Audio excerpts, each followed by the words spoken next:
Welcome back, everyone. Today, we're unpacking a massive geopolitical mystery. It's an absolutely fascinating look at how an entire nation's economy responds to immense, sustained external pressure. So, let's get right into today's explainer. Okay, let's dive into this. For decades now, Iran has been subjected to what is arguably the most comprehensive sanctions regime in modern history. And on top of all that, they've recently faced direct physical destruction of their infrastructure. Honestly, by almost any traditional economic model, the whole system should have completely imploded by now. Yet, it hasn't. So, why exactly is that? To really grasp this resilience, you have to look at the sheer human toll. Over a recent 12-day bombardment that targeted both military and civilian sites, 1,060 people were killed. Actually, about 40% of those were civilians, and almost 5,800 people were injured. Obviously, this was a massive, system-wide shock. Yet, incredibly, domestic supply chains just held. Prices didn't instantly skyrocket, and the shelves, well, they weren't empty. Which brings us to Section 1, the blueprint, the resistance economy. You see, this kind of survival is definitely no happy accident. It's actually driven by a meticulously planned structural response known as the resistance economy or Iktisade Moghawamati. Codified by Ayatollah Khomeini back in 2014, this isn't just some temporary band-aid to hide behind. No, it's a long-term, foundational shift. The goal here is to literally transform the economy from a massive vulnerability into a resilient tool for political independence. It's all about aggressive adaptation. And this brilliantly illustrates how the resistance economy is so much more than just a political slogan. It is heavily institutionalized. At major hubs like the University of Tehran, this doctrine is treated as a serious, native, scientific framework. It's studied and codified in academic and governmental institutions across the entire country to directly guide their long-term state policy. So, how does this doctrine actually work on the ground when things get tough? Let's look at Section 2, the engine, the pillars of economic resilience.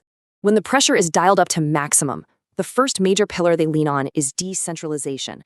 Iran's economy is geographically scattered across over 500 industrial parks and literally thousands of small and medium enterprises. Now, does having things scattered across over 500 parks sacrifice some economic efficiency? Absolutely, for sure. But it basically guarantees survival because it eliminates single points of failure. Think about it. If one region's power grid is hit or one major supplier goes down, the broader supply chain just continues to hold strong. The second pillar here is what you might call forced protectionism. Back when severe sanctions returned in 2018, Iran outright banned the import of more than 1,300 different goods. Why? To conserve their hard currency. This essentially forced local industries, we're talking everything from heavy machinery right down to everyday apparel, to step up to the plate and localize their production. And the shift in the home appliance sector? It's honestly staggering. When massive foreign electronics companies fled the Iranian market, domestic manufacturers immediately rushed in to fill that void. Fast forward to today, and they command a massive 80% market share.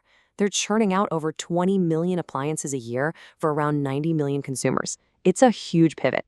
Now, what's really interesting about this slide is how the auto industry gives us a perfect mini-narrative of this whole process. Take a look. Output was at a pretty healthy 1.5 million vehicles back in 2017. But then, that 2018 sanctions shock hit. Foreign partners vanished overnight, and production plummeted to below 800,000. But by aggressively developing their own domestic parts and completely reorganizing those supply chains, local production has actually rebounded to roughly 1 million units a year. But, it's not all just top-down government policy. The third pillar is pure grassroots solidarity. Regular citizens and truck drivers really kept the economy moving. We saw truck drivers ending strikes to keep goods flowing, and local merchants stepping up to implement voluntary neighborhood rationing, even selling staples right at their purchase price, just to stabilize markets and stop hoarding. This community action, paired with government cash redistribution programs, has been absolutely vital in cushioning the blow for everyday households. Moving on to Section 3, the Shadow Empire, the IRGC. We also have to look at the massive, highly controversial role of the Islamic Revolutionary Guard Corps in Iran's economy. It's a really complex duality. On the one hand, through their massive engineering arms like Khatam al-Anbiya and agricultural efforts, they build crucial public works and help stabilize markets. But on the other hand, they exert intense monopolistic control. They face severe corruption allegations, especially regarding water management, and they heavily utilize black markets and even cryptocurrency mining to evade international sanctions. It's a massive shadow apparatus. Which brings us to Section 4, Reality Check, the cost of survival. Despite all this resilience, we really need a reality check here because this survival comes at a devastating cost to the Iranian people. Imagine your grocery belt jumping 40% every single year. That is the crushing reality of entrenched inflation for millions of Iranians. Sure, emergency measures might keep goods on the shelves, but they completely failed to subdue these massive price pressures from just eroding everyday purchasing power. And the systemic vulnerabilities are really piling up right now. The country is entering its 18th month of economic recession. That depresses consumer demand and threatens a wave of business bankruptcies, eroding revenues. Plus, the everyday friction is just immense. You've got targeted cyber intrusions locking citizens out of major bank accounts, and physical damage stressing out medical facilities like the Hakim Children's Hospital. It's a constant, severe strain. So the crucial point is that managing this daily chaos is a monumental task. The Minister of Economy noted that it required, quote, special measures and interagency coordination just to keep essential food imports flowing in a single week. Just to manage this relentless crisis and ensure daily survival, the government has had to effectively suspend its long-term structural economic reforms entirely. Which brings us to our final thought. The resistance economy has achieved its core goal, right?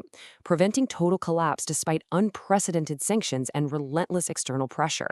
But as long-term development is completely sacrificed just to keep the lights on and food on the table, we really have to ask ourselves, how long can an economy substitute actual development for mere survival? It's a fascinating, provocative question about the absolute limits of economic resilience.